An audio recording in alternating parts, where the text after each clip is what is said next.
Oi, tudo bem? Cheguei para mais um vídeo do Nota 10, o canal com as melhores dicas e os melhores conteúdos para você se preparar para o Enem 2023. É bom demais! Vidas, e como a gente sempre fala por aqui, a redação é uma das coisas mais importantes para o Enem, é claro, e ela acontece já no primeiro dia de provas. Parte dessa preparação para a redação envolve não só conhecer a estrutura do texto, mas também pesquisar possíveis temas que podem cair na prova, que inclusive é uma das minhas partes favoritas de estudar. É o que a gente vai fazer a partir de agora com o professor Erismar Cunha. Olá, meus amores! Mais uma vez estamos aqui com a maravilhosa aula de redação. Eu sou o professor Erismar Cunha e estou fazendo parte da equipe Nota 10 da TCM, trazendo muita informação, muita coisa boa, claro, né? Nós já estamos chegando pertinho da prova do Enem, mas a gente precisa desacelerar, mas a gente também não pode parar. E na equipe Nota 10, você é o nosso convidado a participar da aula maravilhosa que nós estaremos trabalhando com você hoje. Você que está em casa, sentado aí no seu sofá, com seu caderninho de sempre, fazendo todas as anotações. E claro, gente, não posso negar, quando chega pertinho da prova do Enem, a pergunta que não quer calar. Professor, qual será o tema da redação do Enem?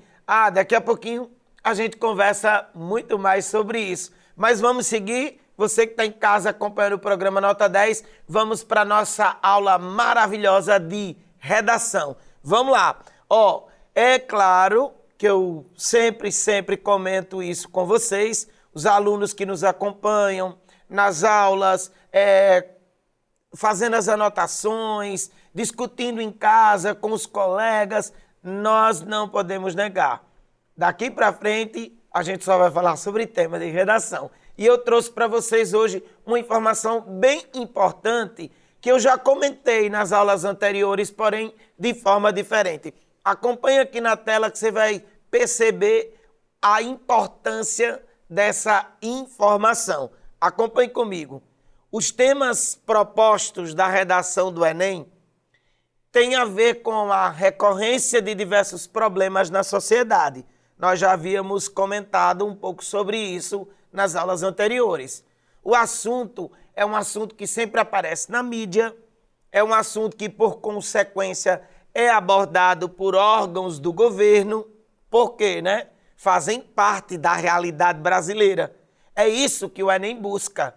O Enem, ele sempre nas provas de redação, ele tenta problematizar a nossa realidade a partir de temáticas que estão em evidência. E aí você pode me perguntar, professor, quais as temáticas, na sua opinião, que estão em evidência? Olha, antes de mais nada, é preciso a gente entender que quase todos os alunos fazem a mesma pergunta. Professor Erismar, qual é o tema do Enem?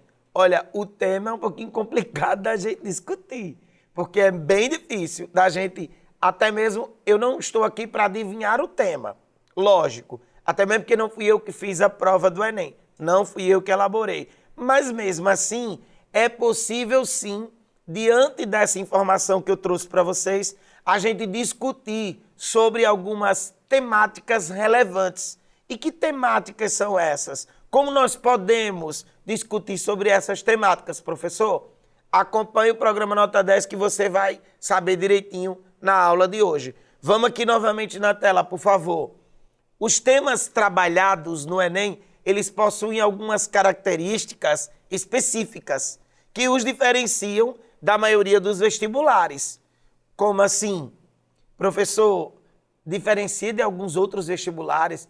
Vou dar uma dica para você muito interessante que aconteceu algumas provas atrás nos vestibulares das universidades de São Paulo, do Rio de Janeiro, como a USP, a Unicamp e várias outras universidades. O tema ele é muito metafórico, O tema ele é muito reflexivo. O tema ele é um tanto quanto bem fora da nossa realidade no contexto de realidade, entende? Por exemplo, você falar sobre um tema anterior, numa dessas universidades, foi as faces do riso. Então é um tema muito metafórico. Claro, tem toda uma construção, todo um texto de apoio, mas o Enem, ele cobra um tema bem diferente. Por quê? Porque a maioria dos temas do Enem, eles têm características específicas porque eles trazem uma problemática da nossa realidade brasileira. E aí, tais aspectos auxiliam no momento em que o estudante treina o seu texto para o Enem. Por exemplo, o caráter social ou ambiental está sempre presente na prova do Enem.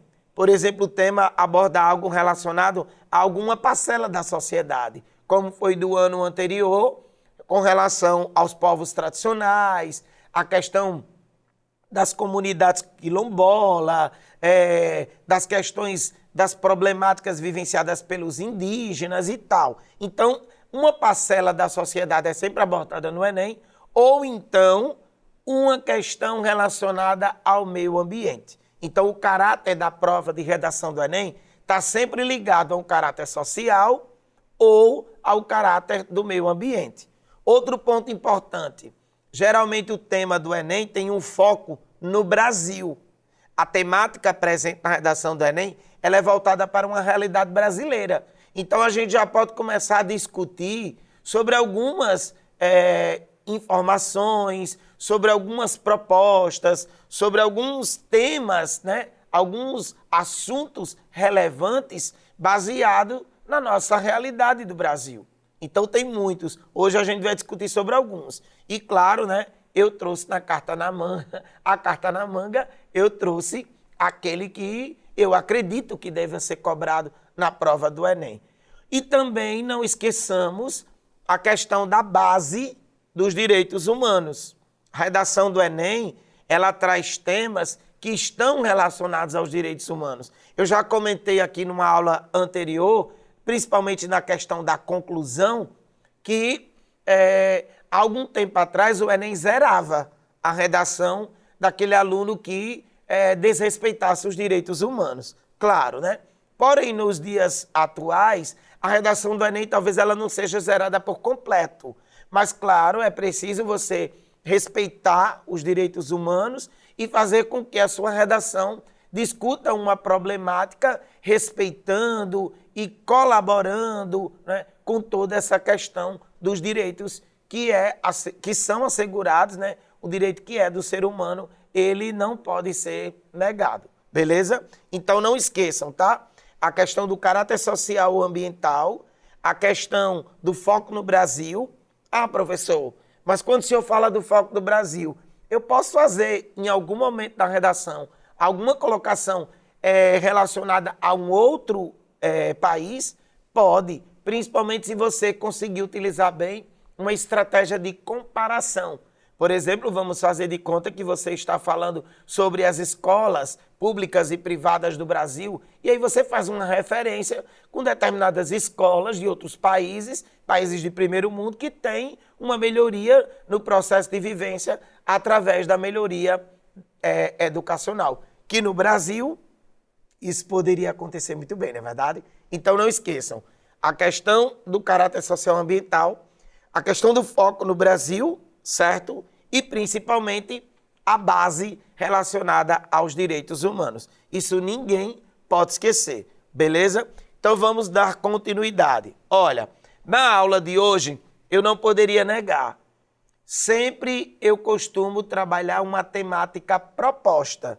E a temática que eu até já teria sugerido a algumas aulas anteriores, eu estou apostando muito, tem muitos professores apostando também com relação à temática da educação. Lembrando, pessoal, é a temática, porque muitas vezes o tema, quando ele é cobrado, ele é de uma forma muito específica ou até de uma forma muito abrangente. Vou dar um exemplo para vocês entenderem o que eu estou falando. No ano passado, quando eu estive trabalhando algumas aulas com determinados alunos, e até mesmo aqui na TCM, no programa Nota 10, eu comentava com você que está em casa nos assistindo, eu comentava que poderia acontecer uma temática muito importante ligada à questão da cidadania. Falo isso do tema retrasado, tá? Ano passado, porém o tema foi retrasado. Sobre a questão da invisibilidade, sobre a questão dos direitos do cidadão, sobre a questão dos registros civis. Então, quando eu falo da temática da cidadania, dentro dessa temática a gente pode acompanhar inúmeros temas propostos. Então, eu estou trazendo a temática, a minha proposta, né, de temática para o Enem 2023. A temática é a temática da educação. Olha aí na tela, por favor, e discuta comigo um pouquinho sobre isso. Eu trouxe um texto motivador, como todo mundo sabe. A prova do Enem, ela sempre traz textos motivadores. Aproximadamente uns 3 ou 4 textos motivadores, que pode ser uma charge, pode ser uma reportagem, pode ser um texto poético, pode ser um trecho de um livro, pode ser de inúmeras formas. Um gráfico, né? Já vi provas do Enem na prova de redação com um gráfico, pode ser uma questão do infográfico, estatísticas e assim por diante. E aí eu trouxe 2 para a gente discutir na aula de hoje. O primeiro, eu trouxe essa charge, essa historinha que eu acho incrível e dá para nós discutirmos inúmeras problemáticas da educação. Olha aí, para você que está em casa, aí na lateral, a historinha sobre a educação moderna. O que é educação moderna?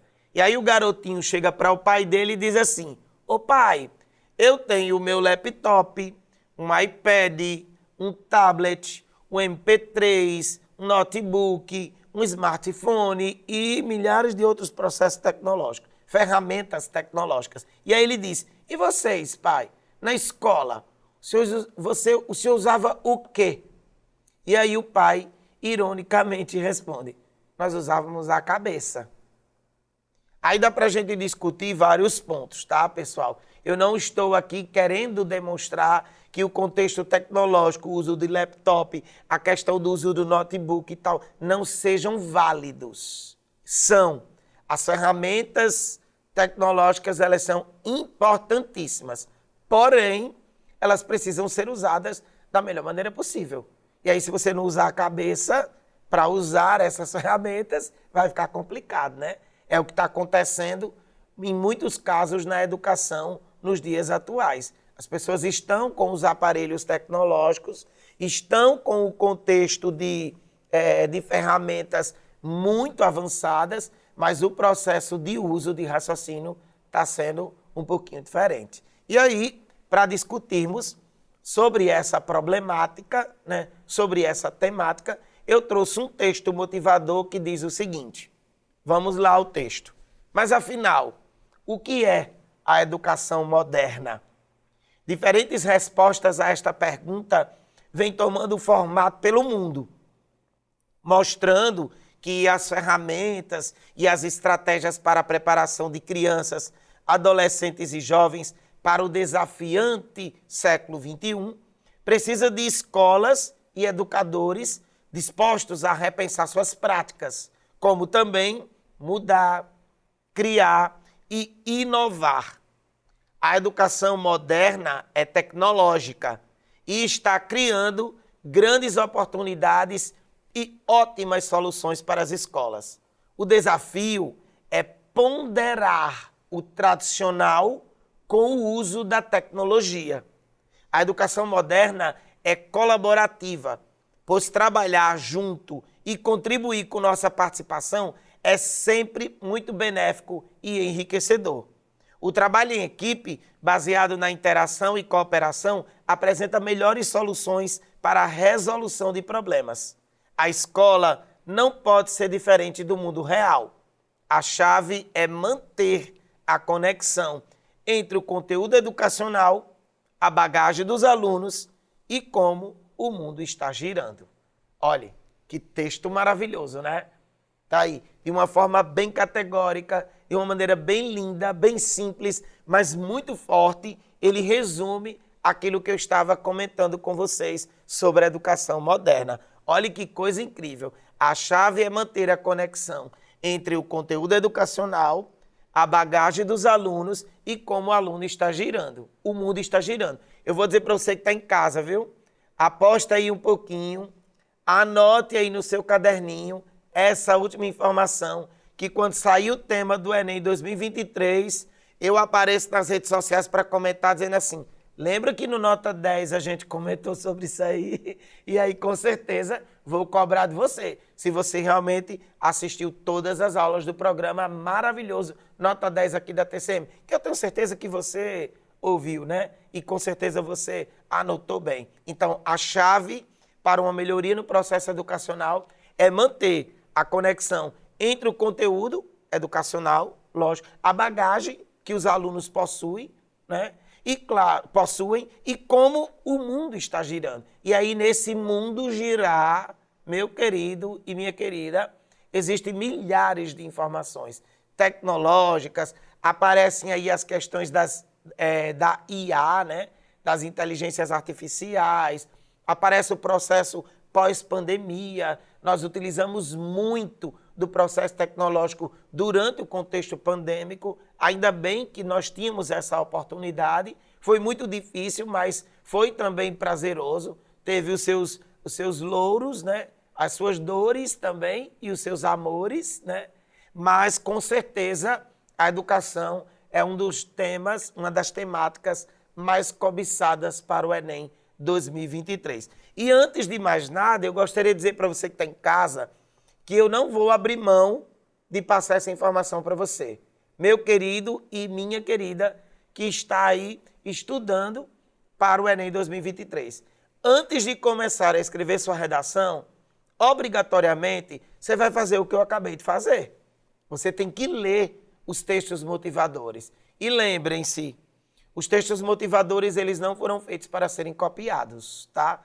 Eles foram feitos para que você possa fazer a leitura e refletir sobre as informações que neles estão presentes e, claro, informações estas que estão bem de acordo com o tema que estará sendo proposto. Então, eu não abro mão, quase todas as minhas aulas de redação, eu sempre começo fazendo a leitura de textos motivadores. E também não posso deixar de dizer, né?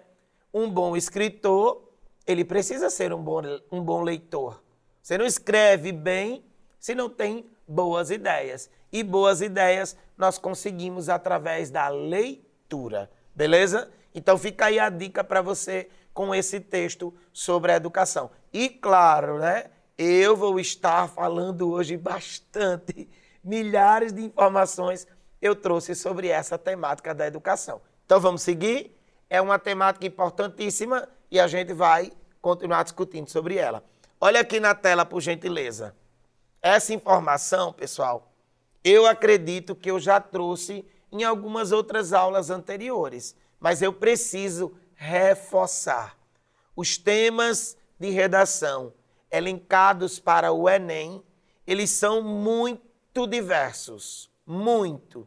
Se você procurar analisar os temas de 1998, que foi o primeiro Enem, até agora, você vai perceber que ele tem uma diversidade infinita.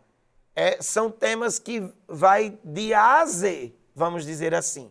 Então, são temas que contemplam áreas bem diferentes. E eu já disse aqui na aula TCM, vou dizer novamente quais são as áreas em que o Enem sempre cobra o tema proposto. A área do meio ambiente, a área da saúde, a área de esporte, educação, direitos e deveres, segurança pública, cultura e diversidade. E aí eu vou dizer para você que está em casa acompanhando o programa Nota 10. Está de forma grifada aí de maneira diferente, né? A educação, que eu grifei bem, porque é a temática que eu estou trazendo hoje. A gente vai discutir bastante sobre essa temática. E eu coloquei também de uma forma bem categórica, mas ao mesmo tempo bem visível, a temática do meio ambiente. E por que você colocou, professor? Porque eu também já comentei aqui na aula que a temática da diversidade, a temática da cultura, a temática sobre os direitos e deveres, elas foram cobradas recentemente. E há uma possibilidade, uma busca, ou melhor dizendo, há um desejo, certo, da maioria dos alunos que o tema deste ano esteja relacionado ao meio ambiente. E aí eu gostaria de fazer um comentário importante, né? Apesar da temática que eu trouxe hoje ser da educação, mas eu preciso comentar. O meio ambiente ele vem sendo muito discutido desde o início de 2023. Recentemente, né, está acontecendo casos fora do comum, que está acontecendo durante as últimas semanas em Manaus, com relação às queimadas. A questão da floresta amazônica já vem sendo discutida desde o início do ano. A questão das relações das questões climáticas. Então, muita coisa está sendo discutida. Então, é uma problemática que precisa ser analisada o mais urgente possível. Então, eu coloquei aí, de uma forma mais, quase que assim, bem aparente, a temática do meio ambiente, porque é uma temática que está sendo muito desejada. Mas eu continuo com a minha bandeira, tá? A temática do Enem 2023, eu aposto na temática da educação. E aí nós vamos discutir justamente sobre essa temática. E aí você vai me perguntar, professor, por que o senhor bate tanto na tecla e acredita tanto que a temática a ser cobrada será a temática da educação? Eu vou dizer na aula hoje por quê, e eu garanto a você que você vai ficar convencido disso, tá? Mas antes, deixa eu só falar uma coisa importante também. Tem aí também duas temáticas que há muito tempo que elas são cogitadas para serem cobradas no Enem, mas elas nunca foram. A temática relacionada à segurança pública, principalmente relacionada à questão da violência né, na sociedade, a questão da segurança, muito complicada para ser cobrada na prova do Enem, mas muito necessária essa temática, e também a temática do esporte, que eu comentei aqui na aula com vocês, hein? Aulas anteriores eu trouxe, falei da questão do esporte feminino, trouxe muita informação legal. Você que acompanha a TCM, Programa Nota 10, sabe muito bem que nós já discutimos sobre essa temática, beleza? Mas hoje nós vamos discutir especificamente a temática da educação. Eu, como professor, não posso ficar longe disso, né? A gente vai encerrar agora o primeiro bloco. Quando a gente voltar no segundo bloco, eu volto com informações incríveis sobre a questão da educação. Mas olha, não esquece, tá? A temática trabalhada hoje é a educação, mas fica aí a deixa para você trabalhar todas as outras temáticas. Discutir, fazer leitura, assistir filme, ouvir um podcast, conversar com os colegas, treinar as redações e, claro, né? Sempre mantendo muito bem atento os olhos para uma melhoria do seu repertório sociocultural, beleza? A gente volta já no próximo bloco e a gente vai discutir mais sobre essa temática incrível, a temática da educação. A gente volta já.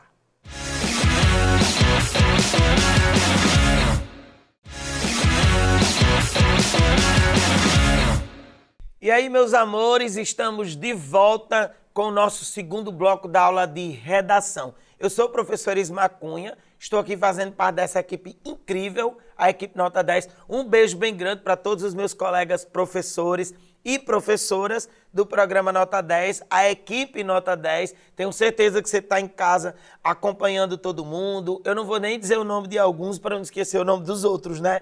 Mas um beijo para todo mundo, tá?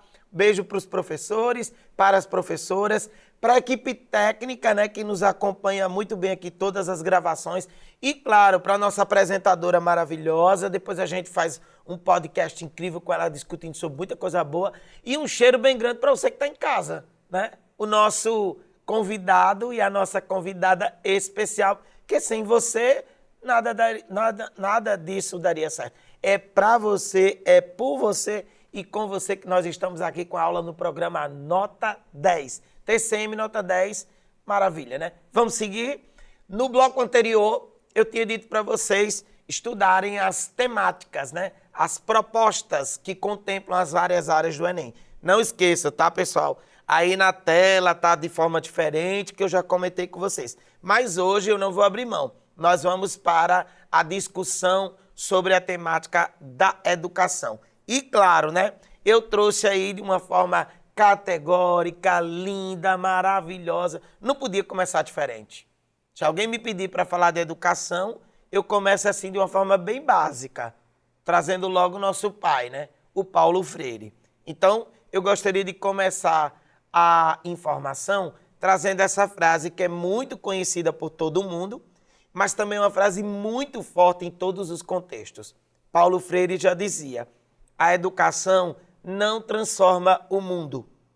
A educação transforma as pessoas e as pessoas transformam o mundo. Essa frase do Paulo Freire é incrível, né?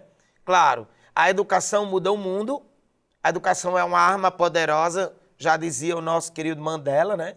Através dela, um cidadão se torna mais crítico, o cidadão ele tem mais oportunidade de emprego, ele tem uma melhoria na sua própria qualidade de vida.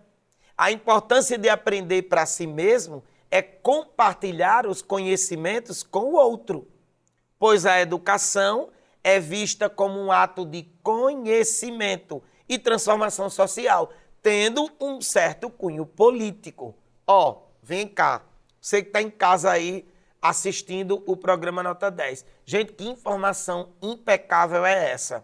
Através da educação, a gente tem um olhar mais crítico com a realidade do Brasil. A gente tem melhores oportunidades de emprego. A gente tem uma melhoria na qualidade de vida do ser humano. Então, é sim a educação a base de tudo. Dando continuidade à leitura do texto, olhe que informação maravilhosa. O resultado desse tipo de educação é observado quando o sujeito pode situar-se bem no contexto de interesse. O que isso quer dizer, professor? A educação é um direito fundamental que ajuda não só no desenvolvimento de um país, mas também de cada indivíduo. Trata também da formação do professor, que deve atender os requisitos mínimos exigidos, né, para exercer a atividade docente. Por isso eu comecei o segundo bloco mandando um beijo muito grande para meus colegas professores, as minhas colegas professoras. Eu sempre costumo dizer essa frase, né? Nós estamos acostumados a lidar com os impossíveis, né? Então, parabéns ao Dia do Professor, né? Esse mês agora de outubro é considerado comemorado o Dia do Professor. Então, parabéns para todos nós. Mas é claro que o professor ele precisa também atender aos requisitos mínimos exigidos para a exercência da docência, né? Isso faz parte do contexto da educação. E, claro, sua importância vai além do aumento da renda individual e das chances de se obter um emprego. É por meio da educação, que frase maravilhosa, é por meio da educação que garantimos nosso desenvolvimento social, econômico e cultural. Vou fazer questão de repetir. Outra frasinha que você tem que anotar aí, ó. É através da educação que nós garantimos o nosso desenvolvimento social, o nosso desenvolvimento econômico e o nosso desenvolvimento cultural. Então, é uma base sólida e fortíssima. E aí eu trouxe também, segundo o professor Ainor Lotério, eu gosto muito dessa frase, dessas indicações que ele faz, ele diz que a educação transforma a sociedade nos seguintes aspectos. E aí eu gostaria que você estivesse bem atento o porquê de eu ter trazido a temática da educação. E aí você pode dizer, professor, mas será que a temática da educação é uma temática muito válida e muito pertinente para o Enem 2023? Eu vou lhe provar agorinha usando as palavrinhas do meu querido professor Ainor Lotério. Ele diz que a educação ela transforma a sociedade em alguns aspectos. E aí eu vou mostrar para vocês alguns dos aspectos que ele propõe, que são indispensáveis, são imprescindíveis para serem discutidos. Acompanhe comigo, por gentileza. Olha aí na tela, pessoal. A educação, vou voltar aqui de preferência. Se for uma educação que garanta o desenvolvimento social, econômico e cultural, ok? Essa educação, ela ajuda tanto, ela demonstra tanto o seu direito fundamental, que ajuda na questão do desenvolvimento do país, mas também ajuda no processo individual. Aí quais são os aspectos, Erismar? Olha aí, a educação combate a pobreza, a educação faz a economia crescer, a educação promove saúde, a educação diminui a violência, a educação restabelece questão de igualdade e equidade, a educação garante o acesso a outros direitos, a educação ajuda a proteger o meio ambiente, aumenta a felicidade, fortalece a democracia e a cidadania, torna-nos melhores cidadãos e ajuda a compreender e melhorar o mundo. Ó, você que está em casa, acompanhando o programa Nota 10, com uma aula de redação, trazida aqui pelo coleguinha Erismar Cunha, eu vou dizer para vocês com toda sinceridade, é muita coisa que a educação pode, deve e tem que fazer para cada um de nós no país inteiro. Observe que aí são alguns dos aspectos que, se nós tivéssemos uma educação de qualidade, se nós tivéssemos professores bem remunerados, se nós tivéssemos o respeito na sala de aula, se nós tivéssemos estrutura, todos os aparelhos tecnológicos, se nós tivéssemos uma educação de qualidade, nós conseguiríamos todos esses aspectos. Combater a pobreza, fazer a economia crescer, promover a saúde, diminuir a violência, restabelecer uma questão de igualdade, de equidade, garantir o acesso aos outros direitos. Por exemplo, no ano passado, não foi cobrada a temática da educação, mas falava muito bem sobre a questão dos direitos dos povos tradicionais. No ano retrasado, falava muito bem sobre os direitos dos cidadãos civis. No ano retrasado, falava muito sobre a questão dos direitos de nós estudarmos e compreendermos bem os estigmas relacionados às doenças mentais. Então é muito importante que nós tenhamos uma educação de qualidade. Se tivéssemos uma educação muito boa, nós conseguiríamos resolver tudo isso aí. E eu vou ser bem sincero, mais uma vez, se conseguíssemos resolver boa parte dessas problemáticas, nossa, nós ajudaríamos muito as pessoas a compreenderem e a melhorarem o mundo, a sua existência e a existência de todos. Beleza? Então, não esquecem, educação de qualidade combate a pobreza, faz a economia crescer, promove a saúde, diminui a violência, restabelece a igualdade e a equidade, garante o acesso a outros direitos, ajuda a proteger o meio ambiente.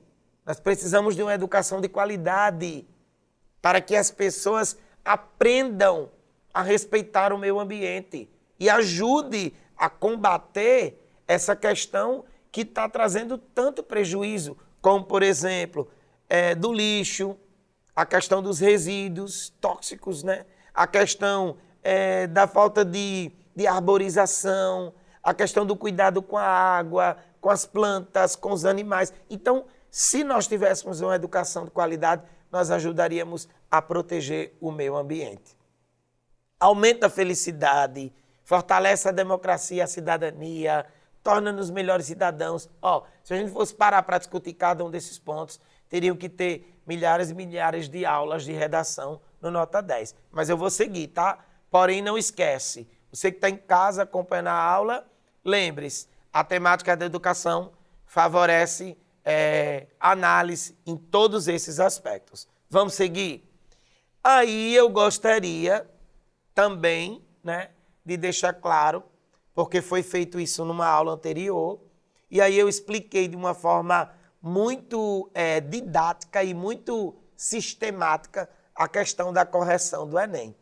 E aí, você não pode esquecer, toda a redação do Enem, seja sobre a temática da educação, temática do meio ambiente ou qualquer outra, ela precisa ser corrigida e ela precisa ter 5 notas. Toda a redação tem 5 notas. Já comentei aqui com vocês, né?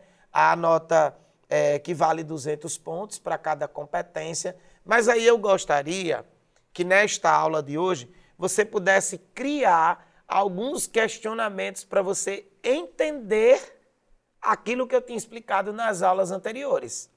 Não sei se vocês lembram, mas eu falei da competência 1, 2, 3, 4 e 5. Mas agora eu estou trazendo de uma outra maneira, tá? Porque você precisa compreender. Então, olhe aí na tela. Eu trouxe em forma de questionamentos. Quando você terminar de fazer a sua redação, por gentileza, você se questione em cada uma das competências. Vamos aprender a nos questionarmos? E aí a gente vai descobrir que nota mais ou menos a gente pode ter. É bem rápido, bem simples e bem prático. Vamos lá. Se você fez a competência de número 1, que é demonstrar o domínio da norma culta, isso eu já expliquei para vocês nas aulas anteriores, faça a seguinte pergunta. Seu texto demonstra uma precisão vocabular? Obedece às regras gramaticais? Parabéns! O domínio da norma culta será fundamental para a construção da sua nota no exame do Enem. Então se questione. Seu texto apresenta uma precisão vocabular? Ele obedece às normas gramaticais? Ele tem um texto bem organizado? Se tiver, beleza. Parabéns. Se você faz a competência 2, compreender a proposta, a gente já trabalhou aqui também. Mas aí se questione, você apresentou uma boa compreensão da proposta atendendo à delimitação temática? Qual foi a temática que a gente trouxe hoje? Da educação. Professor, daria para o senhor dar um exemplo usando a temática da educação, pegando um tema assim bem top, bem maravilhoso? Eu devia deixar essa para a dica, né? Mas eu vou dizer depois outra, tá? Vamos nessa. Vou dizer para você agora. Já pensou se pegando a temática da educação, lá no tema da prova do Enem tivesse escrito assim: desafios para combater a violência nas escolas brasileiras? Olhe, será que você apresentou uma boa compreensão da proposta, atendendo à delimitação temática? Será que você explicitou bem isso logo na introdução, na sua tese a ser defendida? Se questione. Se sua resposta for sim, sua redação vai ser maravilhosa. Beleza? Vou continuar. Na competência 3, essa para mim é a mais importante de todas. Presta atenção aqui, por favor. Selecionar e relacionar argumentos. A gente já discutiu sobre isso na competência de número 3, em algumas aulas anteriores aí. Pode acompanhar no YouTube, né? Tem todas elas lá para você acompanhar. Você pode olhar lá que tem uma aulinha de redação sobre as competências, tá? Então, competência 3, selecionar e relacionar argumentos. Se o tema for sobre a educação, você apresentou um argumento válido e muito produtivo para a sua argumentação? Você usou a citação do Paulo Freire? Pode, né? Usar a citação do Paulo Freire. Você usou algumas estatísticas com relação ao processo de evasão escolar, principalmente depois do contexto de pandemia? Você explorou bem os argumentos, causas e consequências, comparações, dados estatísticos, leis, contextos históricos? Existem muitas formas de você explorar bem os seus argumentos. Você usou bem essas estratégias argumentativas? Demonstrou bem um bom repertório sociocultural? Isso enriquece o texto. Quando você faz a sua redação, você pode depois questionar tudo isso. Ou então, eu gosto muito de fazer isso com os meus alunos. Você que está em casa, junte-se com um colega, e aí você pede para ele ler a sua redação e questione isso com ele. Se ele conseguir lhe dar boas respostas, principalmente respostas positivas, então seu texto está muito legal. Então vou continuar. Na competência 4, que é conhecer os mecanismos linguísticos da argumentação, na construção argumentativa, se questione. O texto ele foi articulado de forma eficiente? Deixou clara a informação, a interpretação que você gostaria que o leitor tivesse? Muitas vezes, quando eu estou em casa corrigindo uma redação, eu não consigo ver de forma bem clara a informação, a interpretação que o escritor, né, que o redator deixou para que eu compreendesse. Então, faça esse questionamento. Você fez bom uso dos conectivos? A gente já trabalhou isso aqui também. Sem repetições de palavras. Por exemplo, quando eu estou falando, às vezes eu repito muito a mesma palavra. Mas escrevendo, não, viu? Escrevendo, não. Fica de olho aí. Sem repetir palavras, que contribui para uma leitura fluida, uma leitura agradável, certo? É muito bom você encontrar um texto onde você sinta fluidez na leitura. E, claro, na competência 5, elaborou uma proposta de intervenção respeitando os direitos humanos. Aí você se questiona, elaborou bem a proposta de intervenção para o problema? Você resolveu os problemas apresentados na argumentação? Você diz quem resolve o problema? Você diz como isso vai ser resolvido? O que é que tem que ser feito? Para que vai servir? Resumindo aqueles elementos que a gente comentou na conclusão e tal e tal. Vamos lá. Sempre que você fizer sua redação, você se questione dentro dessas 5 competências. Se as respostas forem positivas, com certeza sua nota vai ser uma notaça. Beleza? Vou continuar aqui, tá? Vamos lá então. Acredito que você compreendeu. E aí, eu gostaria de trazer 2 informações baseadas na temática da educação. Por exemplo, eu sou muito fascinado por essa colocação que está na tela. Eu acredito que todo mundo que acompanha o programa Nota 10 devia refletir sobre isso. Eu vou dizer para os meninos e as meninas aqui da TCM, hein? Se for cobrado um tema relacionado a isso aqui que eu vou comentar, olha, volto aqui, viu? Volto aqui para dizer para você que a gente discutiu sobre isso e, claro, a contribuição total que a gente deu para você na prova do Enem. Olha que coisa incrível. O mundo atual. O mundo atravessa um momento de transição, onde todos os valores tradicionais são colocados na berlinda, contestados, mas sem que ainda se tenha um novo paradigma ou novas propostas para substituir o modelo anterior. O conhecimento tecnológico dobra a cada 2 anos, ou muito mais, né? As possibilidades oriundas do conhecimento científico abrem perspectivas de tal amplitude que não se domina toda a informação sobre esse disponível. O domínio da informação adquire um status assim de fonte maior do poder, e quem tem esse domínio e velocidade de disponibilizá-la tem o poder.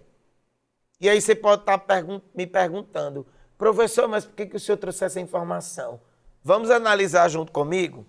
Vem cá. Olha, na educação, o mundo atravessa um momento de transição dos valores tradicionais que são colocados na berlinda. Na educação, isso é visível. O processo de inversão de valores está muito forte.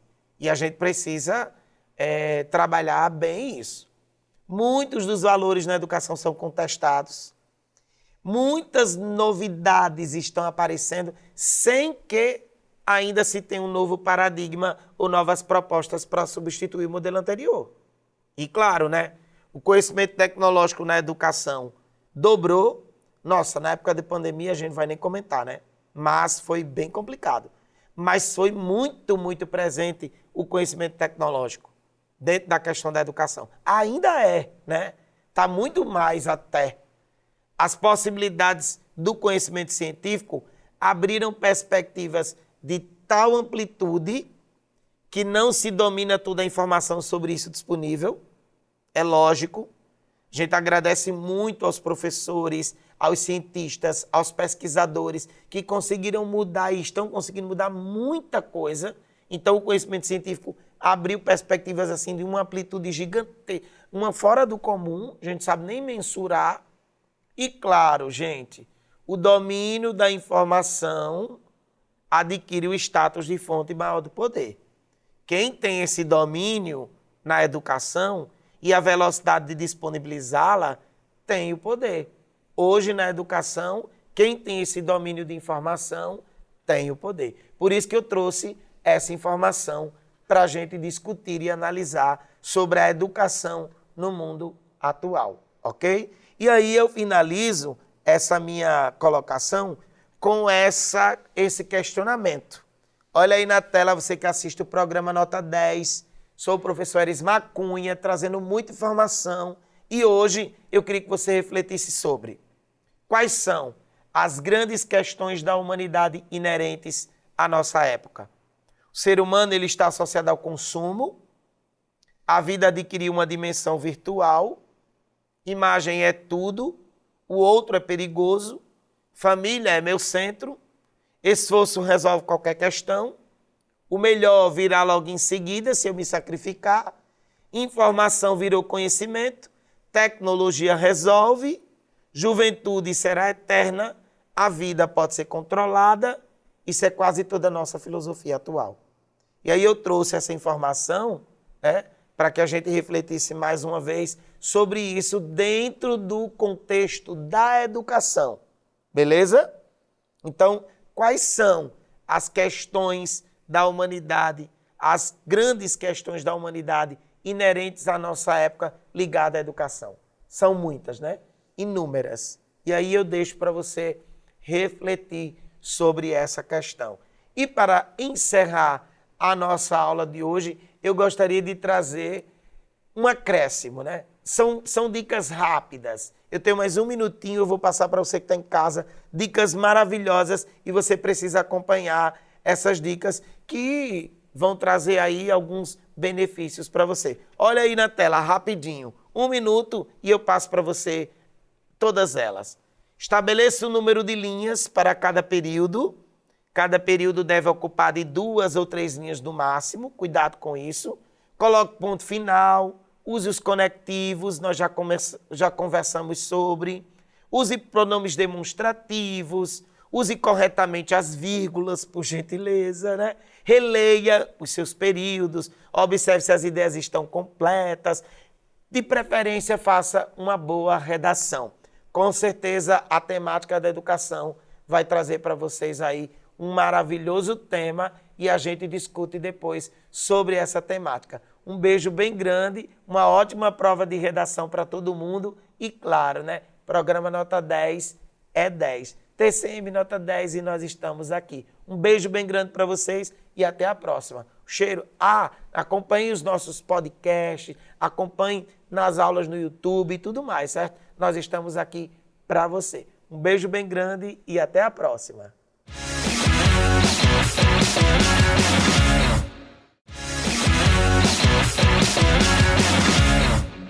E aí, vidas, anotaram os temas? Ficaram com alguma dúvida sobre algum deles? Continue acompanhando o Nota 10, porque a gente ainda vai ver muito mais sobre redação por aqui. Tudo bem. E da aula de redação, a gente vai para a aula de português. Comparação, metáfora, hipérbole, antítese, metonímia. Depois de ouvir essas palavras, fica até fácil saber o que vai ser a nossa aula, né? A professora Berlândia Paiva vai explicar tudinho pra gente sobre figuras de linguagem. Partiu aula! Olá pessoal, tudo bem com vocês? Eu sou a professora Berlândia Paiva e estou aqui mais um encontro com vocês para discutirmos um pouco a respeito dos assuntos mais recorrentes e mais cobrados no Enem, tá? Faço parte da equipe de professores Nota 10 aqui do canal da TCM, certo? E para hoje nós vamos estudar um assunto bastante importante, bastante pertinente e bastante divertido, que é a respeito das figuras de linguagem, tá?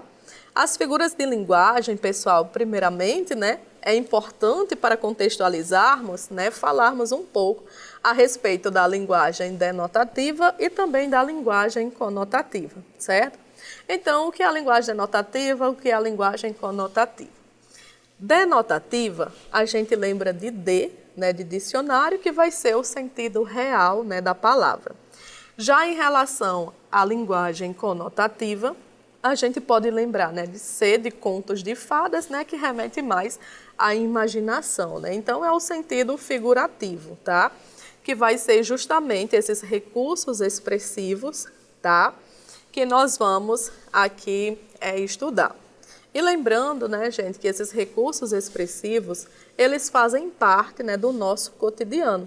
Porque, por exemplo, né, de repente, no nosso dia a dia, a gente, por falta, né, de um nome específico, nós acabamos, né, utilizando uma palavra para nos referirmos. Por exemplo, o céu da boca, né, o céu da boca, a perna da cadeira, né, a cabeça de alho, certo? Então, todos esses, né, são objetos que nós utilizamos, às vezes por esquecermos, né, o nome adequado, até mesmo por uma questão de associação, tá? Que é justamente, né, uma das figuras de linguagem que nós vamos ver, né, posteriormente, que vai ser a catacrese, tá? Então, no quesito de figuras de linguagem, são os recursos que tornam as mensagens emitidas mais expressivas. Subdividem-se em as figuras de som, né, que nesse caso nós vamos estudar a questão da sonoridade. Temos as figuras de palavras, né, que mais em relação ao sentido em que cada palavra vai determinar mediante ao seu contexto. Temos as figuras de pensamento, né, que recorre à questão da ideia. E temos ainda as figuras de construção, né? A figura de construção está mais presente em relação à sintaxe, tá? Em relação à gramática, em relação à estruturação frasal, tá? Iniciando, né, com as figuras de som, né, que são as figuras sonoras, nós vamos começar com a aliteração, tá? A aliteração consiste na repetição de um determinado som consonantal no início ou no interior das palavras, certo? Então, coloque aí, gente, aliteração, repetição do som o quê? Som consonantal, onde? No início ou no interior das palavras, certo? Vamos ver aqui o exemplo. O rato roeu a roupa do rei de Roma. Veja que há aqui uma repetição, né, constante em relação à letra R, né, ou seja, a consoante. Olha aqui um outro exemplo, né, de um poema, né, um trechinho de um poema, um fragmento, né, do poema Violões que Choram, de Cruz e Souza. Vozes veladas, veludosas vozes, volúpias dos violões, vozes veladas, vagam nos velhos vórtices velozes, dos ventos vivas, vãs, vulcanizadas, tá? Mais uma vez, né, nós podemos perceber aqui essa repetição, né, enfática em relação ao V, tá? Que é essa consoante.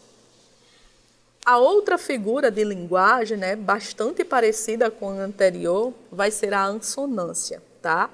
A assonância, pessoal, vai ser justamente a repetição dos sons vocálicos. Enquanto a aliteração repete os sons das consoantes, a assonância vai acontecer, né, a repetição dos sons vocálicos, certo? Então, vamos ver aqui um exemplo. Sou um mulato nato, no sentido lato-mulato democrático do litoral. Então, percebam, né, essa repetição, bastante enfática aqui, que é a da letra A e da letra O, ou seja, dessas duas vogais. O que o vago e o incógnito deseja de ser eu mesmo no meu ser me deu. Aqui, né, um trechinho de Fernando Pessoa, tá? E nós temos aqui mais uma repetição, né, que é da letra E e da letra O. Uma outra figura, né, que é a onomatopeia. Gente, essa onomatopeia, né, é bastante comum no nosso dia a dia, né, por exemplo, ela vai consistir na reprodução ou na imitação do som, tá?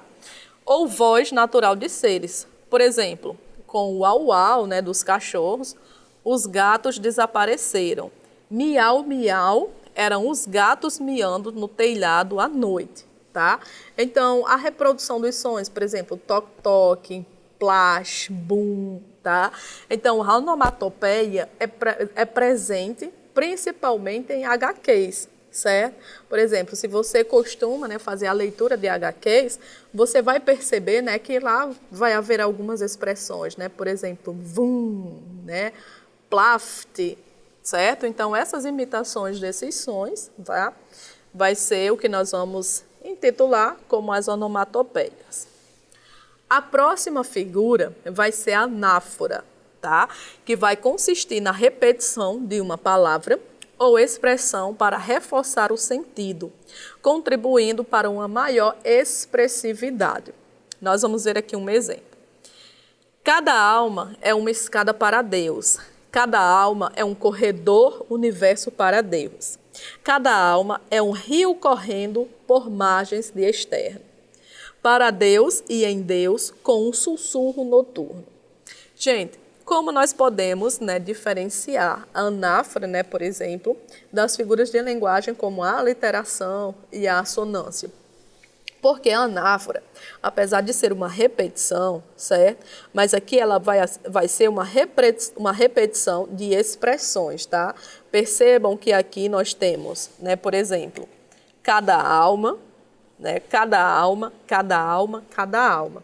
Então, no início, vai haver sempre essa repetição, certo? De como se fosse uma expressão completa, tá? De todo um trechinho. Vamos agora para as figuras de construção, tá? Essas figuras de construção, que nós vamos analisar agora, vai estar presente, né? Por exemplo, aqui a elipse, né?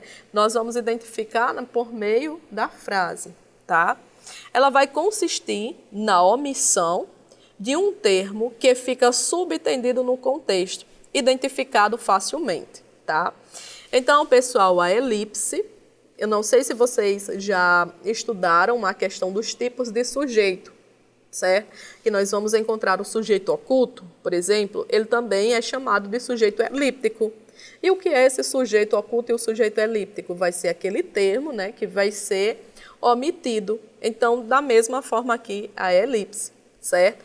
Há uma omissão desse termo, mas nós podemos, né, identificar em relação à frase. Após a queda, nenhuma fratura. Ou seja, após a queda não houve nenhuma fratura, certo? Iremos depois, comprareis a casa. Então, aqui, ó, iremos. Quem? Nós, tá? Comprareis a casa, vós comprareis a casa, né? Por exemplo. O zeugma. Pessoal, o zeugma, tá? Se parece bastante com elipse, certo? É um tipo de elipse, só que vai consistir na omissão de um termo já empregado anteriormente, certo? E geralmente esse termo que está sendo omitido, nós podemos identificar mais por meio do verbo, certo? Vamos analisar aqui. Ele come carne, eu, verduras. Qual foi o termo, né, que foi omitido? Como, tá? Ele come carne, eu como verduras, certo? Então, aqui, para evitar essa repetição, né, por isso que é uma figura de construção, para evitar essa repetição, nós utilizamos aqui a omissão, né, que nós vamos intitular de zeugma. Outro exemplo. Alguns estudam, outros não. Por alguns estudam, outros não estudam, certo? O meu pai era paulista, meu avô pernambucano, o meu bisavô mineiro, o meu tataravô baiano. Então vejam que aqui nesse trechinho, né, foi omitido o verbo era. Então, para evitar essa repetição de o meu pai era paulista, o meu avô era pernambucano, o meu bisavô era mineiro, então foi-se utilizado um zeugma. A próxima figura de linguagem, pessoal, que nós vamos chamar de hipérbato, certo? Algumas pessoas acabam confundindo o nome com hipérbole. Hipérbole é uma outra figura de linguagem, certo? Aqui é o hipérbato, que vai ser a alteração ou inversão da ordem direta dos termos na oração ou das orações no período. São determinadas por ênfase e podem até gerar anacolutos. O exemplo. Morreu o presidente, certo? Então, o que é que significa esse hipérbato? O hipérbato, pessoal, é a inversão, certo? Ou seja, é a frase na ordem indireta, tá? Então, o correto deveria ser o presidente morreu. Por quê? Porque em uma frase direta, certo? Nós vamos inserir primeiramente o sujeito e na sequência o predicado, certo? Então percebam, né, que aqui houve essa inversão. Primeiramente veio o verbo, né, o predicado, para posteriormente aparecer o sujeito, tá? Esse hipérbato, né, ele é até presente no nosso hino, tá? No nosso hino do Brasil, na expressão ouviram do Ipiranga as margens plácidas, certo? Então percebam, né, que ouviram inicia com o verbo, tá? Há toda uma inversão em relação à ordem. Então, como se tem essa inversão, nós vamos intitular aqui de hipérbato, ok? O pleonasmo. O pleonasmo vai consistir na intensificação de um termo através de sua repetição, reforçando o seu significado. Aqui nós devemos até, né, ter um pouquinho de atenção para não acontecer o que nós vamos chamar de pleonasmo vicioso, né? O pleonasmo vicioso, ele também é bem presente, certo, no nosso cotidiano, tá? Vamos ver aqui o exemplo. Nós cantamos um canto glorioso, tá? Gente, se nós cantamos, então só pode ser um canto, tá? Então veja que há aqui uma repetição desnecessária. Vi com meus próprios olhos, ri meu riso e derramar meu pranto, ao seu pesar ou seu contentamento. Um trechinho aqui, né, de Vinícius de Moraes. Então, se eu vejo, obviamente que é com os olhos. Se eu ri, né, obviamente que é um riso, tá? Então, essa repetição de modo desnecessário é o que a gente vai chamar de pleonasmo, tá? E a questão do pleonasmo, né, vicioso, como eu falei para vocês, né, que é bastante comum no nosso cotidiano, é a questão de sair para fora, né, subir para cima, descer para baixo, tá? Então, por isso que a gente chama de pleonasmo vicioso, né, porque acaba sendo um vício em relação à fala, certo? O assíndeto. O assíndeto ocorre quando há ausência da conjunção entre as duas orações, tá? Aqui, pessoal, nós podemos relacionar esse a com um valor negativo, certo? Está aqui com esse valor negativo, porque a gente pode, né, de repente, pegar aqui o termo, né, a expressão síndeto. Ou seja, vocês já ouviram falar daquelas orações sindéticas, tá? O que é oração sindética? Vai ser aquela que vai apresentar um conectivo, ou seja, uma conjunção. Já essa assíndeto, ou seja, a assindética, vai ser aquela que não vai apresentar essa conjunção, certo? Então, vai haver essa ausência. Olha aqui o exemplo. Chegamos de viagem, tomamos banho, depois saímos para dançar, certo? Veja que aqui há só uma sequência em relação a essas orações, separadas apenas por meio de vírgulas. Não há nenhuma conjunção para poder interligá-las, nem mesmo aqui no finalzinho, né? Chegamos de viagem, tomamos banho e depois saímos para dançar. Nem isso no final, certo? Então, por isso que ela é intitulada de assíndeto. Já o polissíndeto, né, vamos pegar aqui a própria palavra, né, poli. Poli significa o quê? Muitos ou vários. Então, é justamente o oposto, né, do assíndeto. Se o assíndeto é ausência, então aqui o polissíndeto vai ser vários ou muitos. Significa dizer que, nesse caso, nós vamos encontrar muitas conjunções, tá? Então, é a repetição da conjunção entre as orações de um período ou entre os termos da oração. Exemplo, chegamos de viagem e tomamos banho e saímos para dançar. Veja, gente, aqui a repetição. Chegamos e tomamos banho e saímos. O segundo, o menino resmunga e chora e esperneia e grita e maltrata. Certo? Mais uma vez aqui, essa repetição desse conectivo, tá? A próxima figura de linguagem, pessoal, que nós vamos chamar de silepse, certo? Ocorre quando a concordância é realizada com uma ideia e não a sua forma gramatical.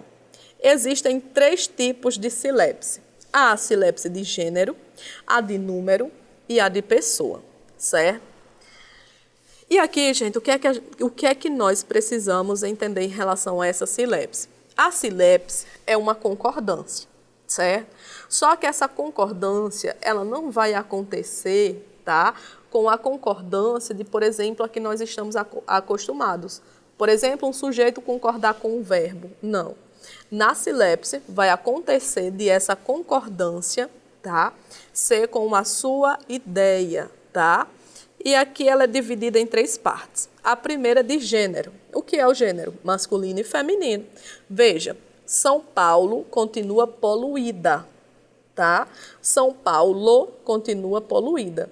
Veja, pessoal, que aqui há uma referência à ideia o quê? A ideia cidade, certo? Então, é como se fosse a cidade de São Paulo continua poluída. Só que a palavra cidade não está presente, certo? Então, por isso que vai ser intitulado de silepse. E, nesse caso, é uma silepse de gênero, tá? Já de número, consiste no seguinte, em relação ao singular e também em relação ao plural. Veja, o casal não veio, estavam ocupados. Gente, vamos analisar aqui o seguinte. O casal está no singular ou está no plural? Está no singular, o casal. Porém, percebam, né, que o termo posterior, estavam ocupados, está no plural, tá? Então, por que que isso aconteceu? Por que que houve esse desvio? Porque quando nós temos a ideia de casal, tá, se refere a mais de um, certo? Então, essa construção, tá, deu para perceber que é como se fosse o casal estavam ocupados, certo? Com uma ideia de 2 pessoas, tá? É uma expressão bastante comum no nosso cotidiano de, por exemplo, a palavra agente, tá? Algumas pessoas acabam pronunciando, tá, de modo incorreto a palavra agente vamos, certo? Agente vamos daqui a pouco. E aí, de fato, é um desvio gramatical, certo? E nesse caso está acontecendo aqui uma silepse em relação aqui ao número. Por que que a pessoa diz agente vamos daqui a pouco, por exemplo? Porque a gente, né, tem uma ideia de que é mais de uma pessoa, certo? Então, na cabecinha dela, pensa que é a gente, então vai concordar com mais de uma pessoa. Só que em relação à gramática, né, normativa, vai apresentar um desvio, certo? Porque o agente está no singular. Em relação à pessoa, né, a silepse de pessoa. Os brasileiros somos otimistas. Os brasileiros somos otimistas, né? Nesse caso, o que foi que aconteceu? Os brasileiros está em qual pessoa do discurso? Está em terceira. Quando eu utilizo o verbo ser na primeira, acaba, né, acontecendo aí um conflito. Ou seja, os brasileiros estão em terceira pessoa e somos pertence à primeira pessoa do discurso. Ou seja, não combina, não casa. Por isso que é uma silepse de pessoa, tá? Agora, pessoal, nós vamos discutir um pouquinho a respeito das figuras de palavras, tá? Essas figuras de palavras, pessoal, são as mais comuns, né? E costumam ser as mais cobradas, certo? Tanto em vestibulares como também em concursos. E a mais comum delas todas é a metáfora, tá? A metáfora é o emprego de palavras fora do seu sentido normal por analogia. É um tipo de comparação implícita sem um termo comparativo, certo? Então, a metáfora, ela se parece bastante com uma comparação, certo? Como é que a gente vai fazer para diferenciar que é uma metáfora e não uma comparação? Pela seguinte situação. A metáfora não vai ter a presença, tá, desse termo comparativo que é o como, tá? Por exemplo, certo? Vamos ver aqui um exemplo. Minha boca é um túmulo. Minha boca é um túmulo. O que é que significa isso? Tá? Significa dizer, né, que essa pessoa guarda segredos, certo? Então, se eu colocasse aqui o termo comparativo, né, minha boca é como um túmulo, deixaria de ser uma metáfora e passaria a ser agora uma comparação, tá? Então, percebam, certo, que a metáfora, muitas vezes por uma questão de analogia, certo, nós acabamos utilizando bastante no nosso cotidiano, tá? Outro exemplo, essa rua é um verdadeiro deserto, tá? Mais uma vez, certo, a questão dessa analogia, né? E a gente utiliza bastante, né, no nosso cotidiano. E nós falamos tanto, né, a questão da metáfora, que nós nem percebemos que estamos utilizando uma metáfora, né? A Amazônia é o pulmão do mundo. Encontrei a chave do problema. Veja bem nosso caso. É uma porta entreaberta, né? Aqui um trechinho, né, de Luiz Gonzaga Júnior, certo? E aqui, gente, a comparação, né? Se tem a metáfora, vamos falar agora a respeito da comparação. A comparação, ela vai consistir em atribuir características de um novo ser a outro, em virtude de uma determinada semelhança. Por exemplo, o meu coração está igual a um céu cinzento. Nesse caso, nós podemos perceber que aqui sim vamos encontrar o termo comparativo. E que termo comparativo é esse? Igual a, certo? Então, está sendo comparado aqui o coração, certo? A quê? A um céu cinzento, certo? Olha aqui o outro exemplo. O carro dele é rápido como um avião. O carro dele é rápido como um avião. Mais uma vez, o termo comparativo está presente, certo? Se há a presença desse termo comparativo, então só pode ser uma comparação e não, nesse caso aqui, uma metáfora, tá? A próxima figura de linguagem, certo? É a catacrese. A catacrese também é um outro recurso bastante mesmo utilizado no nosso cotidiano, tá? O seu uso impróprio, né, o uso impróprio de uma palavra ou expressão por esquecimento ou até mesmo ausência de um termo específico, certo? Por exemplo, o pé da mesa, a asa da xícara, a boca do túnel, o menino quebrou o braço da cadeira, a manga da camisa rasgou, certo? Então, por exemplo, quando nós falamos a batata da perna, certo? A batata da perna. Às vezes acontece mesmo por uma expressão que as pessoas esquecem, tá? A batata da perna, qual é o nome agora, certo? Então, ao invés de chamar de panturrilha, né, por exemplo, chamam batata da perna, mas por uma questão de, por exemplo, associação, tá?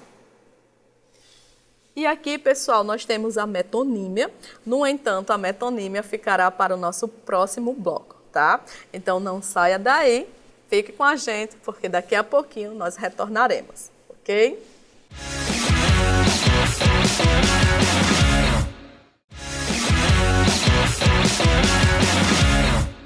Olá, pessoal, retornamos, né, mais uma aula. Espero que vocês estejam, né, compreendendo o nosso assunto acerca de figuras de linguagem. E agora nós vamos dar continuidade, certo? Já deu tempo, né, beber aquela água, ir ao banheiro, certo? Então agora nós vamos focar, né, porque nós paramos aqui na metonímia, certo? Pessoal, em relação à metonímia, né, ela vai consistir na substituição de um nome por outro, em virtude de haver entre eles a associação de significados. Em relação à metonímia, pessoal, existem alguns tipos, tá? Dentre eles, certo? Aqui eu selecionei alguns. Dentre eles, nós vamos encontrar o autor pela obra, tá? Por exemplo, li Jô Soares dezenas de vezes. Tá? Ou seja, houve uma substituição da obra, né, de Jô Soares em relação aqui ao autor, certo? Porque não necessariamente eu peguei Jô Soares e fiz a leitura dele. Não foi isso, tá? Foi o quê? A leitura da sua obra, ok? O continente pelo conteúdo. Por exemplo, o ginásio aplaudiu a seleção. Pessoal, vocês já viram um ginásio aplaudir? Eu não, tá? Então, isso significa dizer que nós estamos substituindo, tá, a palavra ginásio pelos torcedores. Quem aplaudiu foi quem? Foram os torcedores, certo? Então, percebam, né, que até aqui nós estamos vendo questões de substituições por termos de quê? De associações de significados, tá? A parte pelo todo, por exemplo, vários brasileiros vivem sem teto ao relento, certo? Não é a questão de teto, tá? Vários brasileiros vivem sem o quê? Sem a casa, certo? O efeito pela causa. Suou muito para conseguir a casa própria, certo? Ou conseguiu a casa própria com o seu suor. tá? Não é com suor, você não vai conseguir comprar certas coisas com o suor, literalmente, certo? Por isso que são figuras de linguagem. É a linguagem conotativa, certo? Que é só uma expressão, há só uma substituição, certo? Então, ele conseguiu comprar a casa, tá? Com o seu trabalho e não necessariamente com o suor. E nós podemos perceber, gente, que essa metonímia, ela está bastante presente também no nosso cotidiano. Por exemplo, sua mãe, né, pede para que você vá ao supermercado e traga um determinado produto. Esse produto, ela vai dizer, por exemplo, filho, vá ao supermercado e traga um sabão Omo, tá? E aí você leva um outro produto, por exemplo, você leva um sabão em pó, tá? De qualquer marca. E aí, tudo bem, ela não vai reclamar em relação a isso, certo? E às vezes, pessoal, nós usamos tanto a marca ao invés do produto, que às vezes nós esquecemos até que nome realmente nós devemos chamar. Por exemplo, cotonete. Vou ao supermercado comprar um cotonete, certo? E aí fica cotonete, tá? Só que o cotonete é o quê? É a marca, certo? E o produto vai ser o quê? Hastes flexíveis. Só que ninguém não diz, vou ao supermercado comprar hastes flexíveis, certo? Então, tudo isso é um exemplo de metonímia, tá? Figura de linguagem. As figuras de linguagens são recursos expressivos que fazem parte, sim, do nosso cotidiano e também está bem presente na prova de linguagens do Enem, certo? Então, por isso, né, a importância de identificarmos, né, de conhecermos cada uma delas. Antonomásia, também, né, conhecida como perífrase. O que seria? É a substituição de um nome de pessoa ou lugar por outro ou por uma expressão que facilmente o identifique. É a fusão entre o nome e o seu aposto. Vamos ver aqui uns exemplos. O mestre. Quem é o mestre? O mestre é Jesus Cristo, certo? Então, há uma substituição, por exemplo, em textos, né, em redações. Esse exemplo é bastante comum para evitar a repetição, tá? Por exemplo, a cidade-luz. Qual é a cidade-luz? Paris. Você está escrevendo, né, o seu texto, a sua redação, fazendo uma fábula, por exemplo, e aí você começa a falar, o leão é um animal, certo? Bastante perigoso, por exemplo. E na sequência você vai colocar o rei da selva. Quem é o rei da selva? O leão, tá? Então percebam, certo, que está havendo essa substituição de termos, certo? O escritor maldito. Quem foi intitulado o escritor maldito? Lima Barreto, tá? A cidade maravilhosa está sendo tomada pela violência. Qual é a cidade maravilhosa? É o Rio de Janeiro, certo? A sinestesia. Gente, a sinestesia vai ser a interpenetração sensorial fundindo-se dois sentidos ou mais, tá? Aqui, pessoal, são os sentidos que vão estar presentes, tá, nos nossos textos, tá? Geralmente é comum em poemas, certo? Quais são os sentidos? O olfato, a visão, a audição, a gustação e também o tato. Vamos ver aqui como é que funciona a sinestesia em exemplos. Raquel tem um olhar frio, desesperador, tá? Veja que aqui nós estamos falando, né, que o olhar dela é frio, tá? Então, aqui remete a um sentido, certo? Qual é o sentido que nós vamos saber, né? Se está frio ou quente, vai ser o quê? O tato, certo? Aquela criança tem um olhar tão doce, olha aqui a mistura, certo? O olhar está com a questão de doce. O olhar, né, remete aqui à questão da visão. E o doce, né, remetendo aqui à questão da gustação, certo? Era um som feito luz, eram volatas, em lânguidas espiral que iluminava, brancas sonoridades de cascatas, tanta harmonia melancolizada. Aqui nós temos um trechinho, né, de Cruz e Souza, tá? E nós podemos perceber também essa mistura, tá, em relação aos sentidos, tá? Veja, era um som feito luz, olha aqui, o som, né, remetendo aqui à questão da audição. Era um som feito luz, em lânguidas espiral que iluminava, a iluminação, né, remetendo aqui à visão. Brancas sonoridades de cascatas, tanta harmonia melancolizava, tá? Então aqui nós podemos perceber, né, bastante nitidez a presença da sinestesia. Vamos agora, pessoal, para o próximo tipo, tá, de figuras, próximo grupo, que são as figuras de pensamento, tá? Nessas figuras de pensamento, nós vamos encontrar aqui a antítese, certo? E vamos perceber também que remetem o que? A questão da ideia, certo? Então, a antítese consiste no uso de palavras de sentido opostos, ou seja, são palavras que vão ser antônimas. Exemplo, nada com Deus é tudo, tudo sem Deus é nada. Então, nós temos aqui uma dualidade, né, de palavras em oposição, que são nada e tudo. Outro exemplo, neste momento, todos os bares estão repletos de homens vazios. Vejam, aqui nós temos todos os bares estão repletos de homens vazios, certo? Então, se eles estão repletos, né, que dá uma ideia de que está cheio, né, de que está lotado, como é que está vazio, tá? Então, o paradoxo, que é bastante parecido, tá, com a antítese, também uma outra figura de linguagem, tá?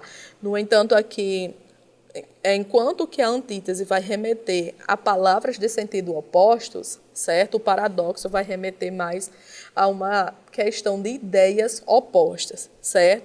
Ideias contrárias.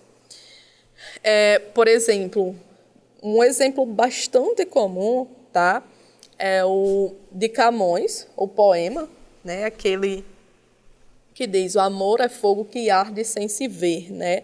Dor que desatina sem doer, certo? Como é que é uma dor que não dói, tá? Então, aqui nós temos uma questão, né, de ideias que se opõem, certo? Então, por isso que nós vamos chamar de paradoxo e não, nesse caso aqui, de antítese, certo? A próxima figura de linguagem, pessoal, nós vamos chamar de eufemismo. E o que é esse eufemismo? O eufemismo, ele consiste em suavizar palavras ou expressões, tá? Que são desagradáveis, por exemplo. Então, quando nós vamos, por exemplo, falar uma notícia, né, tão agradável assim para uma pessoa, nós utilizamos esse recurso que nós vamos intitular de eufemismo, tá? Por exemplo, ele foi repousar no céu junto ao Pai, né, para não dizer que ele morreu. Ele enriqueceu por meios ilícitos, para não falar, né, que ele roubou. Você não foi feliz com os exames, ou seja, você não foi reprovado, tá? Então, para amenizar uma situação, né, tornar assim, um pouco mais agradável, a figura de linguagem que nós vamos utilizar vai ser o eufemismo.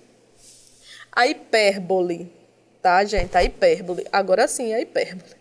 A hipérbole vai consistir no exagero intencional com a finalidade de tornar mais expressiva a sua ideia, tá? Então, vocês conhecem aquela pessoa que é bem exagerada mesmo? Pronto, aí é uma pessoa hiperbólica, certo? Porque a hipérbole é justamente esse recurso, tá? Esse recurso de linguagem que vai apresentar esse exagero. Veja, ela chorou rios de lágrimas, tá? Ela chorou, muito provavelmente ela chorou bastante, mas para chegar a um rio de lágrimas, aí não, tá? Muitas pessoas morriam de medo da perna cabeluda. Muitas pessoas morriam. Gente, a ponto de morrer de medo, certo? Aí também não. Estou morrendo de sede, tá? Ou seja, eu só estou com muita sede. Porém, nesse contexto, eu estou enfatizando, tá? Eu estou morrendo de sede, estou exagerando, tá? Estou morrendo de fome, estou morrendo de sono, certo? Então, todos esses recursos linguísticos que há exageros, a gente chama de hipérbole, tá? Aí a próxima figura de linguagem é a ironia. A ironia também acaba sendo uma figura bastante comum, tá? E presente nas provas, tá? Do Enem. E ela vai consistir na inversão dos sentidos, ou seja, afirmamos o contrário do que pensamos. Ela é tanto presente, né, nas provas, como também no nosso cotidiano, né, no nosso dia a dia. Vamos ver aqui os exemplos. O ministro foi sutil como uma jamanta. Que alunos inteligentes não sabem nem somar. Gente, se é inteligente, então, né, aqui a questão da soma está um pouco diferente. Se você gritar mais alto, eu agradeço. Ou seja, né, aqui está usando bastante ironia, certo? A gradação. A próxima figura de linguagem, a gradação. E que figura é essa? É a apresentação de ideias em progressão ascendente, né, até chegar a um clímax, ou descendente até chegar a esse anticlímax. Ou seja, são ideias, tá, palavras que vão em uma ordem crescente ou até mesmo em uma ordem decrescente. Vamos ver aqui um exemplo. Nada fazes, nada tramas, nada pensas que eu não saiba, que eu não veja, que eu não conheça perfeitamente, tá? Então, aqui nós podemos perceber, certo, que nós temos aqui uma progressão de ideias, certo? Não fazes, não tramas, tá? Não pensas, certo? A próxima figura de linguagem, nós vamos intitular de prosopopeia ou também de personificação, certo? Geralmente, ela costuma vir mais com uma nomenclatura de personificação. É a atribuição de qualidades e sentimentos humanos a seres irracionais e inanimados. Então, aqui vai consistir naquela figura de linguagem que vai ser atribuídas algumas características humanas, né, para aqueles seres inanimados.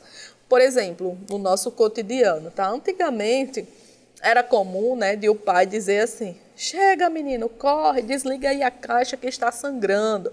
Ou seja, a caixa não sangra, né? Estava derramando água, tá? Então, aí utilizou, né, uma característica humana, né, que é sangrar, para um ser inanimado, tá? Vamos ver aqui exemplos.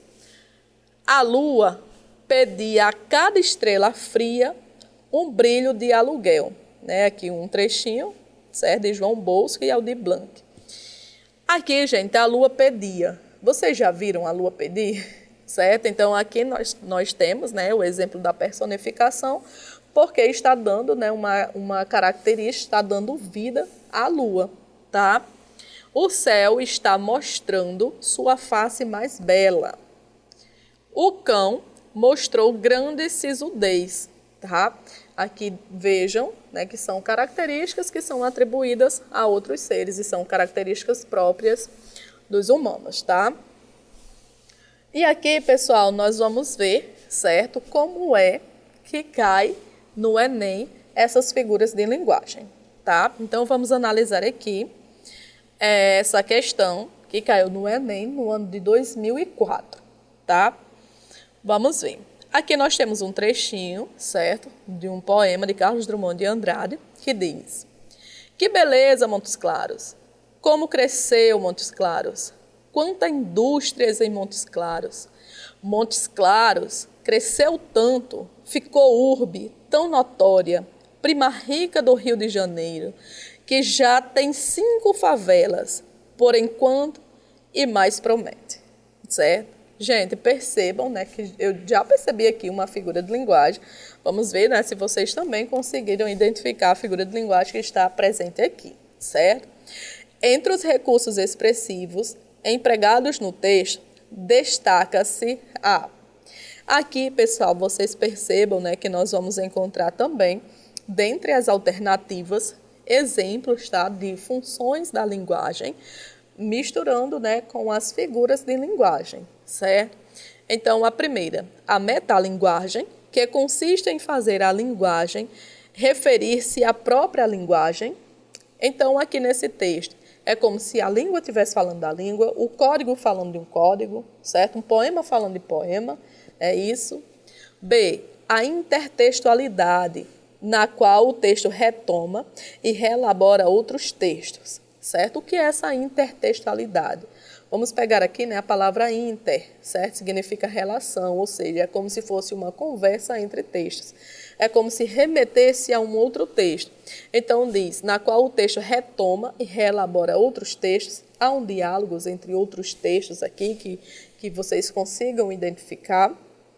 Letra C. Está presente uma ironia que consiste em se dizer o contrário do que se pensa, com a intenção crítica. Pessoal, tem uma crítica aqui presente. Está presente aqui algo que diz o contrário do que realmente gostaria. Letra D. Há uma denotação caracterizada pelo uso das palavras em sentido próprio e objetivo. Pessoal, é um poema, tá? Nós vemos aqui no poema figuras de linguagem. Se há presença de figura de linguagem, então não pode ser uma denotação, tá? Então essa já descarta de cara. E a letra E, a prosopopeia. Prosopopeia recebe também outro nome, né? Que é a personificação, que consiste em personificar coisas inanimadas, atribuindo-lhes vida, né? Então, dentre essas, qual é que vocês, né, acham que de fato, né, consiste nesse trecho do poema, tá? Pessoal, quem marcou, certo? Que seria a letra C, a ironia, acertou, tá? Principalmente aqui, olha. Montes Claros cresceu tanto, ficou urbe tão notória, prima rica do Rio de Janeiro, que já tem 5 favelas, certo? Olha aqui, remetendo a essa questão, né, de que é a prima rica, e depois, né, trouxe aqui o contrário, tá? Que já tem 5 favelas. Aí na sequência diz assim, por enquanto e mais promete. Olha aqui também, né, a presença dessa crítica, certo? Aqui nesse trechinho, ok? Uma outra questão, né, que foi a do ano de 2007, nós temos o açúcar, tá? Aqui, pessoal, é um poema de Ferreira Goulart. No entanto, né, nós vamos fazer primeiro a leitura do enunciado, né, para poder entendermos o que é que a questão pede e assim a gente retoma, tá? A antítese. Pessoal, se é a antítese, a gente já consegue identificar que é o quê? A antítese remete à oposição, certo? Oposição de palavras. Então, veja, a antítese que configura uma imagem da divisão social do trabalho na sociedade brasileira é expressa poeticamente na oposição entre a doçura do branco, açúcar. Letra A. O trabalho do dono da mercadoria e de onde veio o açúcar. Vamos ver aqui um trechinho. O branco açúcar que adoçará meu café, nesta manhã de Ipanema, não foi produzido por mim, nem surgiu dentro do açucareiro por milagre. Vejo-o puro e afável ao paladar, como beijo de moça, água, na pele flor, que se dissolve na boca, mas este açúcar não foi feito por mim. Este açúcar veio da mercadoria, esquina, e tampouco o fez Oliveira, dono da mercadoria. Este açúcar veio de uma usina de açúcares de Pernambuco, ou no estado do Rio, e tampouco o fez dono da usina. Este açúcar era a cana, e veio dos canaviais extensos, que não nascem por acaso no regaço do vale. Em usinas escuras, homens de vida amarga e dura produziram este açúcar, branco e puro, com que adoço o meu café esta manhã em Ipanema. Pessoal, aqui nós podemos já identificar pelos seguintes trechos. Olha, doçura do branco açúcar. Letra A, o trabalho do dono da mercadoria de onde veio o açúcar. B, o beijo de moça, a água na pele e a flor que dissolve na boca. C, o trabalho do dono do engenho de Pernambuco, onde se produz o açúcar. D, a beleza dos extensos canaviais que nascem no regaço do vale. Ou a letra E, o trabalho dos homens de vida amarga em usinas escuras. Pessoal, vejam, doçura amarga, branco e escuro, certo? Então, só pode ser aqui a letra E, tá? Pessoal, com isso, nós finalizamos, tá? Mais um encontro. Beijo no coração de vocês. Espero que tenham compreendido este assunto, tá? E até mais. Sucesso, gente. Beijos. Vidas, e usando a hipérbole, eu posso dizer que essa foi uma das nossas melhores aulas. Não gostei. Asmei. Depois de tirar todas as minhas dúvidas sobre figuras de linguagem, agora eu só vou fazer pequenas revisões até o dia da prova. E vocês também, né? Eu quero todo mundo focado porque eu tô de olho. Vai treinar, preguiçosinho, safado! E eu vou ficando por aqui. Mas se vocês quiserem rever alguma aula, algum conteúdo, é só vir aqui no nosso canal que fica tudo gravadinho e bonitinho pra vocês. Ou então acessar o nosso Instagram, @nota10tcm. Falando em TCM, também, é claro, você pode conferir nosso conteúdo através das multiplataformas. Que coisa boa! É isso, eu vou ficando por aqui, mas a gente tem mais aulas essa semana. Eu espero vocês.